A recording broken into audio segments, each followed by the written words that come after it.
మండల కేంద్రమైన సిద్ధవటం జిల్లా పరిషత్ హైస్కూల్లో సోమవారం 1976వ సంవత్సరం పూర్వపు విద్యార్థుల సమ్మేళనం కార్యక్రమం జరిగింది. ఈ కార్యక్రమంలో పూర్వపు ఉపాధ్యాయులు, విద్యార్థులు పాల్గొన్నారు. 10వ తరగతి ఇక్కడ మేము చదువుకొని వెళ్ళిపోయినామో మేమందరం మళ్ళీ ఒకసారి ఇక్కడ కలుసుకుంటే ఒక అనుభూతిగా ఉంటుందని చెప్పేసి మాకు విద్య కలిపినటువంటి గురువులు గారిని కూడా ఇక్కడ పిలుచుకొని సన్మానం చేసుకున్నాము.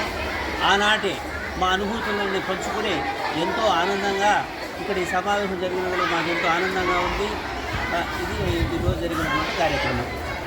విద్యార్థులందరూ ప్రతి ఒక్కరూ డిసిప్లిన్తో తాను మొదట బాగుపడితే తన కుటుంబము బాగుపడుతుంది.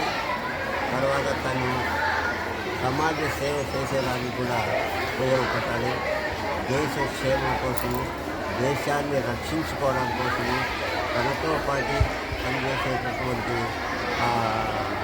సైనిక సోదరులను గౌరవిస్తూ వాళ్ళని ప్రోత్సహిస్తూ వాళ్ళకు కావాల్సినటువంటి సహాయ సహకారాలన్నీ కూడా ప్రభుత్వం అందిస్తే వాళ్ళు దేశ క్షేమం కోసం పాటుపడతారు. అన్నిటికీ మించి విద్య చాలా అవసరము. విద్య ఉంటే వినయం వస్తుంది, వినయం వలన సంస్కారం వస్తుంది, సంస్కారము విద్య వలన పాత్రత అంటే సంపాదించుకునేటటువంటి యోగ్యత లభిస్తుంది. ఆ యోగ్యత వలన సంపాదన వస్తుంది. సంపాదనను మనం దానం చేస్తే మనకు పుణ్యము, ఇతపర లోకాల్లో పుణ్యము లభిస్తుంది. కాబట్టి విద్య శాశ్వతమైనటువంటి ఆస్తి, విద్య స్థిరాస్తి. విద్య లేకపోతే వింత పుస్తకం.